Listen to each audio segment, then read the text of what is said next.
KTM 500 EXC 20 to 2023 skid plate installation guide. So we have a skid plate, we have 2 clamps, the supplied hardware, 4 countersunk Allen bolts or tapered Allen bolts, 6 by 16 millimeter. And then we have 2 M6 by 20 millimeter long hex head bolts. These are tapered, plus 2 washers. And the tools I'm going to be using is a ratchet. You can use also a ratchet extension, as well as an 8 millimeter hex socket and a 4 millimeter Allen socket, or you can use an Allen key. So first I will put the 2 tube clamps or brackets in place. Somewhere here, you will be able to position them. And then prep your M6 by 20s. Mount it, line up the mounting holes,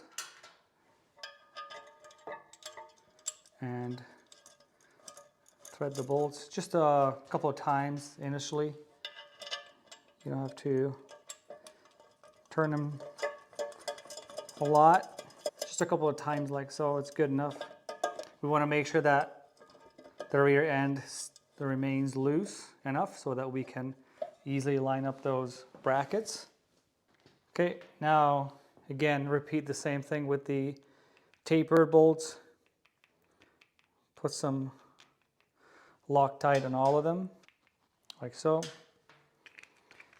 It might be easier if you have the Allen socket handy and reach in from behind, because you want to keep this bracket in place with at least one finger.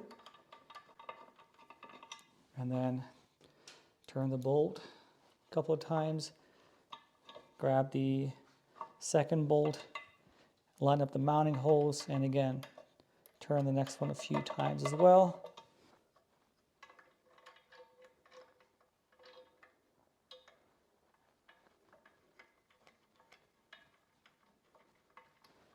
And one more.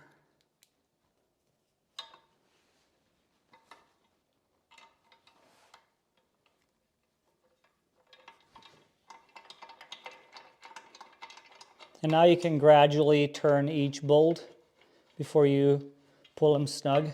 So don't pull one bolt too snug. Just a few times and then repeat as you go around. And then the front end as well. Like so.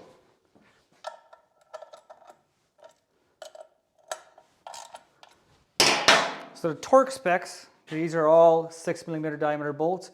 The torque spec is 10 Newton meter. After installing the product, we recommend you go out for a test ride and then double check those bolts and nuts once again. So should you have any questions, feel free to reach out to us via email, info@outbackmotortech.com, or you can call toll free 877-931-3636. Thank you for watching.